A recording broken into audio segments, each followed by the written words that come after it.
All right, so today's video is going to be a little bit difficult to make because I probably will lose a few friends over it, but I do think it's important that we deal with what's going on in the culture as soon as it happens so that we have an answer to tell people. The Bible tells us a couple things. Number one, that he who answers a matter before he hears it, it's a folly and it's a shame unto him. In other words, people are going to look at him differently. They can judge him by what he said and be like, that's ridiculous. It also says, I just read it today in my devotions, in Proverbs 21, it says in verse 23, whoever guards his mouth and tongue keeps his soul from trouble. So the point being, we really shouldn't speak on things that we don't know much about. So I'm going to talk a little bit about what has happened recently with Terence Crutcher and then also with Lamont, North Carolina, and then Tulsa, Oklahoma, with the two men that were shot here by police. I do not know. I'm white, so I can't speak to being treated differently because I'm white. I've never noticed being treated differently, and I've never treated anyone else differently based off the color of their skin. I wasn't raised that way. So I can't speak to the sense of I've seen this or I can justify what's being said. What I can say is this.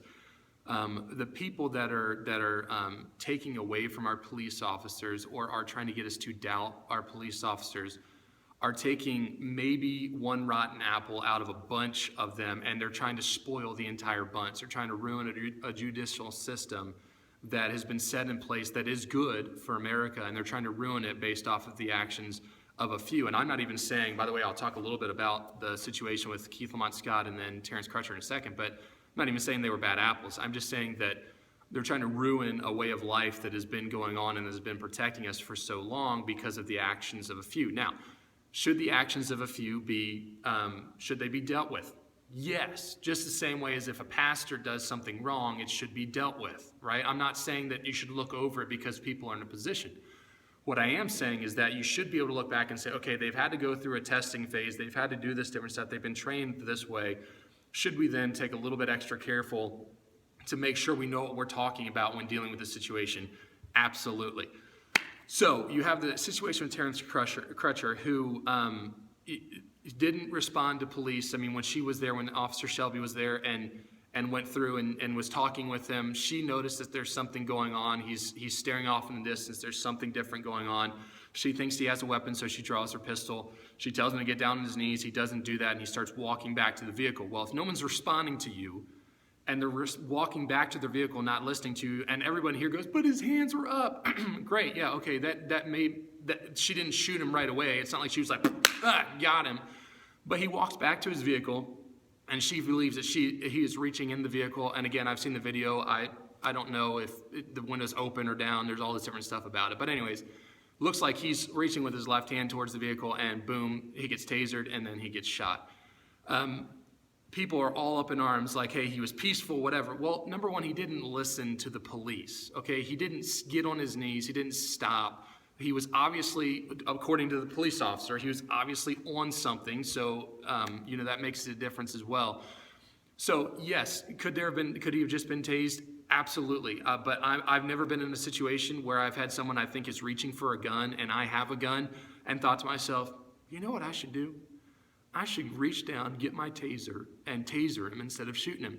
By the way, if somebody walks in my house and I think they're reaching for a weapon in my kitchen, I'm going to pop the mug because I'm worried about my protection and my family's protection. So take that for what it's worth. By the way, this is going to be a longer video today. The other one that we have is Lamont. Lamont, his daughter makes this huge outcry saying he doesn't have a gun. He's reading his book in his vehicle and he's shot by police. Well, lo and behold, the investigation shows that he did not have a book at the scene. There was a gun recovered at the scene, which the police officer said he had in his hands. So all I'm saying is, and maybe this will turn out that some of these police officers did do something wrong. Okay, then they'll be judged, and what will happen for them. They'll be prosecuted for it.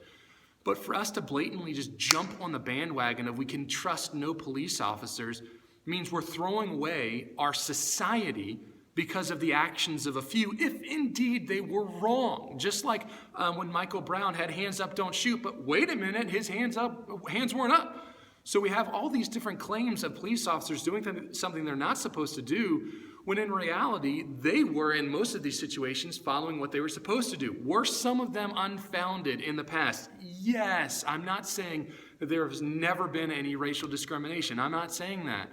But what I am saying is when we jump into answering a matter, before we hear the full outcome, i.e. the people in North Carolina that looted and rioted all night because he didn't have a gun went, oh, whoa, he had a gun.